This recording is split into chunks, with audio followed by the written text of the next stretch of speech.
Okay, let's look at example 5.9. This is a distributed load example. So what do we have? We have a beam supporting a distributed load as shown. Determine the equivalent concentrated load and the reactions that this supports. So the way I'm going to do this is I'm going to go through and I'm going to say, you know what? There's a little rectangle here. This is one side of the load, and then there's this triangle here. Okay, so let's draw that. We have this rectangle, this rectangular load. So that is 1500 newtons per meter, and this is 6 meters, right? And we have the triangular load. So this one ends up being 4500 minus 1500, so that's 3000 newtons per meter. And again, this is still 6 meters. Okay, so what do we need to do? We need to do two things. We need to determine the equivalent concentrated load. So the magnitude of the load is what? The magnitude of the load is going to be the area of the two different curves, right? So the area, so we'll call this 1 and this 2. So area of 1 is, pretty straightforward, right? It's just 6 times 1500. So that's 9,000. And then the area of 2 is going to be 1/2 times 6 times 3,000, which works out to be 9,000. Okay, so our total area is the sum of the two areas, right? And that's going to equal 18,000 newtons, or 18 kilonewtons. So and this is equal to the load. The W is 18 kilonewtons. So, but that's only part of it, right? So there's a total of 18 kilonewtons acting on this beam, but the question is where is that happening? Well, on this rectangle, where is it happening? It happens at the centroid of that rectangle, so right in the middle. Where does it happen here? It happens at the centroid, which is 1/3 of this distance. So it's right there. So we want to be able to say that there is this beam. So we want to be able to write it like this. We have a beam with unknown loads, and there's a load somewhere. We know the magnitude now, 18 kilonewtons, at some distance x.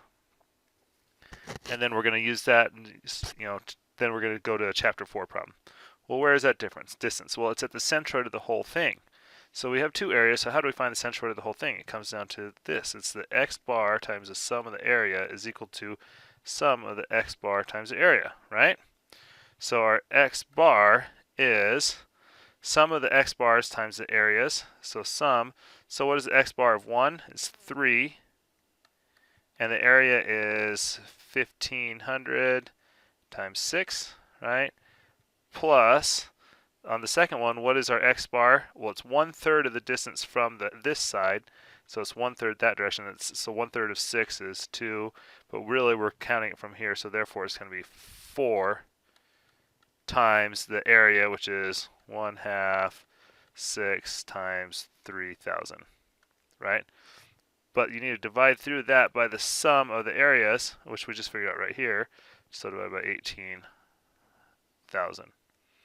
So therefore, x bar of the whole thing ends up being at 3.5 meters.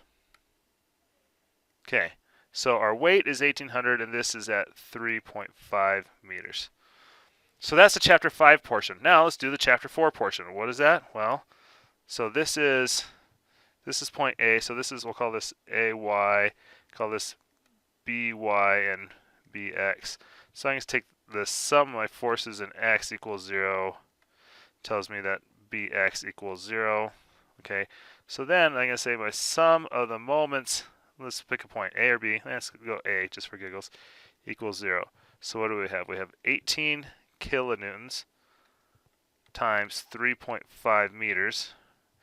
It's going to be equal to By times 6 meters. So By ends up being equal to 10.5 kilonewtons. And Bx is 0. Then the last part is to take the sum of the forces in y equals 0. And here we have Ay plus By is equal to 18 k newtons.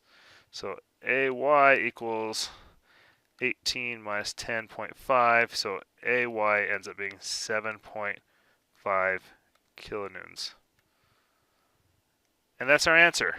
So this distributed load is the same as putting one load here at a distance, so this is about midway, so right about here, one load right here at a distance of 3.5 meters, and that load is 18,000 newtons.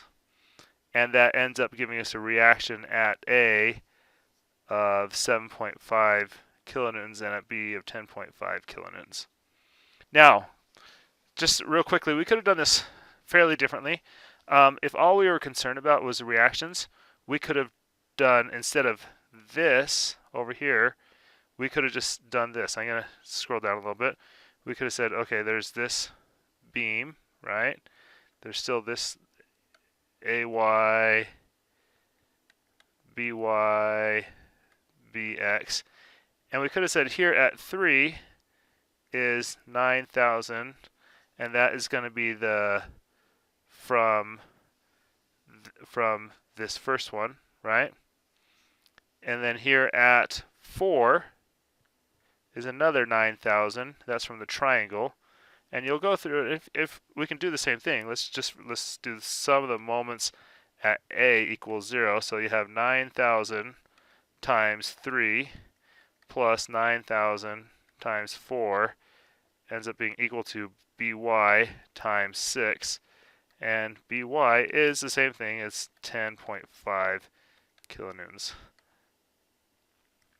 So the advantage of doing that is that it just gives you one less chance to make a mistake when you're going through this section of the problem right here. Now, we were specifically asked for what the equivalent load is, and so we needed that for this problem. But if I just gave you this image and said, hey, determine the reactions that this supports, I am totally fine, and even would kind of encourage you to not combine them, just as one more opportunity to make a little mistake and just deal with multiple loads here, because this problem right here is really a pretty simple problem.